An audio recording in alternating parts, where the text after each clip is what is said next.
Vérissure, le numéro 1 des alarmes en France. Rendez-vous sur vérissure.fr pour votre demande de devis gratuit. Vérissure présente. Sud Radio, parlons vrai chez Bourdin, 9h-10h, Jean-Jacques Bourdin. Il est 9h18. Nous sommes avec Nadine Morano et je l'en remercie. Bonjour Nadine Morano. Bonjour. Bonjour, députée européenne, on le sait, dans la 5e circonscription de Meurthe-et-Moselle, il y a face à face 2 candidats au second tour. Il y a Dominique Potier qui a obtenu 43-47 au premier tour, divers gauche, je dirais union de la gauche, je sais pas trop ce que ça veut dire, mais enfin, et Louis-Joseph Péché qui est un candidat ciotiste au départ, puis qui a été désavoué. D'après ce que j'ai cru savoir, c'est bien cela, Nadine Morano ? Écoute, dans cette circonscription dans laquelle je vote, on avait au premier tour un candidat qui est un jeune capitaine de police, qui est du territoire, ancré dans ce territoire, qui est né là, qui a grandi là, dont les parents travaillent là, dont la grand-mère habite dans un village de cette circonscription. Oui. Donc vraiment quelqu'un d'implanté. Et puis on a eu aussi un candidat, comme vous l'avez rappelé, investi par Ciotti Bardella, qui s'est vu retirer son investiture avant le premier tour pour avoir tenu des propos antisémites, homophobes et orduriers. Donc les électeurs ont été évidemment trompés parce que ce candidat a continué à mettre sur sa profession de foi la photo d'Éric Ciotti et de M. Bardella. Et donc on s'est retrouvés au deuxième tour, avec un duel d'un candidat qui est un usurpateur d'investiture, qui a trompé les électeurs et qui tient des propos antisémites, homophobes et orduriers. Donc moi, face à cela, si vous voulez, je suis une responsable politique. Ce monsieur n'a pas d'étiquette politique, visiblement, et je suis face à un député sortant du Parti socialiste qui a refusé le nouveau Front populaire, qui a refusé toute alliance avec LFI, qui a dénoncé à l'Assemblée nationale le groupe NUPES, qui a reconnu à l'Assemblée nationale, dans une question d'actualité au gouvernement d'ailleurs, qui a condamné le Hamas et qui a qualifié le Hamas de groupe terroriste. Donc, si vous voulez, à un moment, il y a des étiquettes politiques ou pas, mais il y a surtout des personnes qui doivent représenter une circonscription à l'Assemblée nationale, et de la bordélisation, il y en a assez.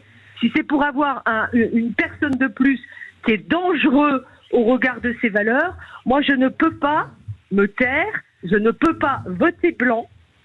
S'il y avait eu face à lui un candidat LFI, j'aurais voté blanc. Mais là, face à une personne qui est quelqu'un du Parti socialiste, qui est républicain, courtois, dont je combats les idées, évidemment, puisque je n'ai pas le même projet politique que lui, je considère que c'est un adversaire politique, mais face à un adversaire politique, je préfère voter contre un adversaire de la France. Parce que pour moi, un antisémite, c'est un anti-république. Bien, donc vous voterez pour Dominique Potier. Bien. Nadine Morano, est-ce que vous pourriez...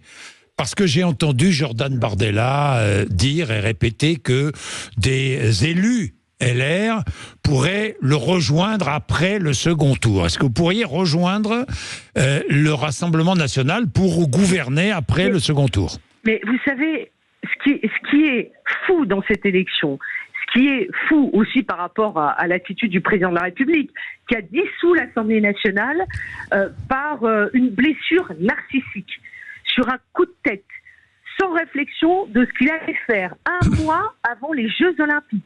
C'est-à-dire donner une image au monde d'un pays totalement déstabilisé, d'un pays qui ne sait pas où il va. Là, on nous parle, en général, sur tous les plateaux télé, de circonscriptions, d'étiquettes politiques, tant de circonscriptions. Mais au fond, la seule question que nous posent les gens, c'est pourquoi faire ? Qu'allez-vous faire pour nous ? Et moi, j'entends pas, et je n'ai pas vu d'ailleurs de la part d'Éric Ciotti et de M. Bardella des propositions communes.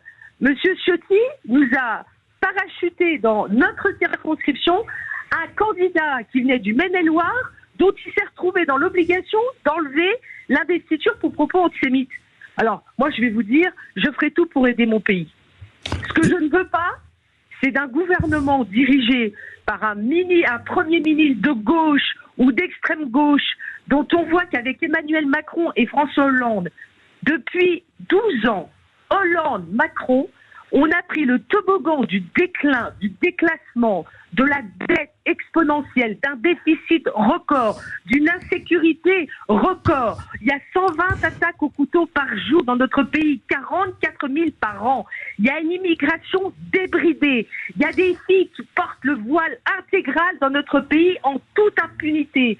Il y a un islamisme radical qui se développe dans beaucoup d'endroits et dans les petites villes d'ailleurs. On en voit dans les petites villes. On en voit à Nancy des filles qui marchent sur la place Stanislas avec des voiles noirs islamiques.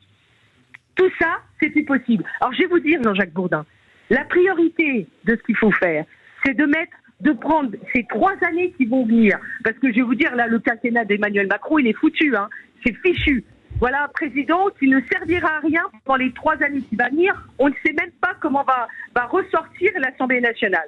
Entre la bordélisation qu'on a eue pendant ces 2 premières années, quand je vois ceux qui viennent d'être réélus au premier tour, des LFI qui ont été réélus au premier tour, qui ont été incapables de qualifier le Hamas de terroriste et qui importent le conflit israélo-palestinien sur notre territoire en faisant une cause nationale de la Palestine, comme Rima Hassan qui porte son kéfier à l'antenne face à Jean-Luc Mélenchon. Mais dans quelle France vivons-nous? Alors on a 3 ans. La seule priorité qu'on doit avoir là, c'est de tout faire pour remettre de l'ordre dans ce pays, de la sécurité, de la lutte contre l'immigration et de l'ordre dans nos comptes. Plus de dépenses supplémentaires. Tout doit être fait pour ramener à l'ordre nos comptes. De l'ordre dans la rue, de l'ordre dans nos comptes. C'est ça que les Français attendent. Bien, alors on verra s'il en sortira. Et moi je vous dis que je me mettrai là où je pourrai aider mon pays. Donc vous n'excluez pas la possibilité de travailler dans un gouvernement Rassemblement national et élargi. La seule chose que j'exclus, c'est tous ceux qui viendront des propos antisémites, des propos anti-républicains et des propos ou des valeurs qui ne seront pas les miennes. Donc, moi, je ne peux pas vous dire quoi que ce soit, je ne sais pas ce qui sortira. Donc vous ne l'excluez pas, Nadine Morano? Parce que j'ai entendu François-Xavier Bellamy dire « Je ne travaillerai pas avec le Rassemblement national ». Non mais, moi je veux, écoutez-moi bien, Jean-Jacques Bourdin. Oui. Je vais vous dire, le seul pôle de stabilité, et ce que je vous dis là, je l'ai dit au président de la République, vous pouvez lui téléphoner, lui demander, le 1er juillet 2017, il y avait la cérémonie pour Helmut Kohl au Parlement européen. Je lui avais dit, vous venez d'être élu jeune président, face à Marine Le Pen, votre devoir, c'est de réparer la France, de faire un grand contrat de gouvernement sur 5 grandes réformes majeures et de travailler avec nous. La seule chose que vous avez fait pour l'instant, c'est de faire du débauchage personnel.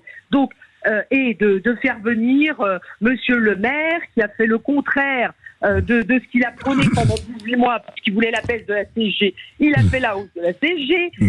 Il a pris Monsieur Darmanin. Moi, je dis que la seule possibilité, c'est d'avoir un groupe LR, le plus important qui soit à l'Assemblée nationale. Mais vous ne serez pas majoritaire, vous savez bien. Oui, mais je peux vous dire, le pôle de stabilité que nous pouvons avoir fait que nous pouvons nous retrouver dans une situation où nous pouvons peser. Et l'intérêt avant participer plutôt à une coalition, ou je ne sais pas moi. Monsieur Bourdin, mais moi je lis pas dans le marc du café. Oui, moi non plus, je fais pas de prédiction sur l'avenir. Moi non plus. Ce que je veux, c'est d'abord dire avant ce 2e tour, allez voter, parce que ça ne vous aura pas échappé que quelque parti que ce soit, d'ailleurs, que ce soit chez Macron, que ce soit au Rassemblement national, ils viennent chercher les personnalités d'expérience chez nous.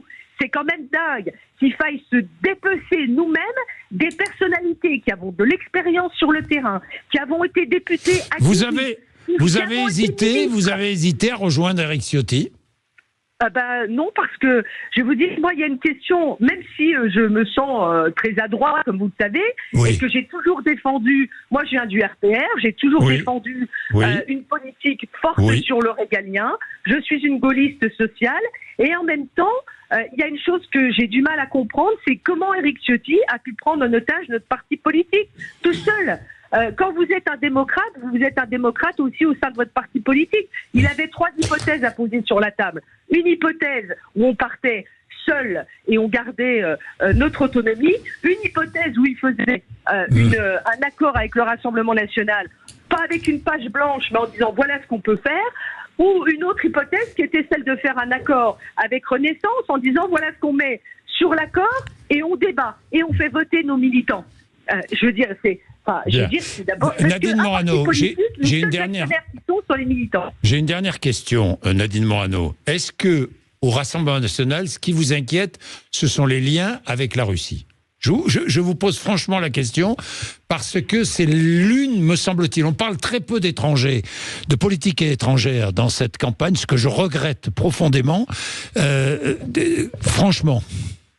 Non, moi c'est pas ça qui m'inquiète, franchement, pas du tout. Moi je trouve d'ailleurs même scandaleux, je vais vous dire, cette position qui est entre l'Ukraine et la Russie. Moi j'ai été dans un gouvernement, j'ai été membre du gouvernement aux côtés de Nicolas Sarkozy quand il y a eu la crise entre la Russie et la Géorgie. Je me rappelle très bien quand il est parti en avion et qu'il est allé négocier avec Medvedev, qu'on a réussi à résoudre cette crise entre la Géorgie et la Russie, mais c'était le temps, vous savez, de ce vieux monde, puisque M. Macron nous a vendu le nouveau monde, de ce vieux monde où la France avait du poids, de l'autorité et où elle était entendue. La seule position qu'a M. Macron, c'est l'Ukraine, aider l'Ukraine. Il n'y a pas une fois où je l'entends parler de solutions diplomatiques. Et donc, moi, à un moment, je trouve aussi que sa posture est une erreur. Parce qu'il n'y a pas une fois où on recherche la solution de sortie entre la crise, enfin la guerre d'ailleurs, la guerre entre l'Ukraine et la Russie.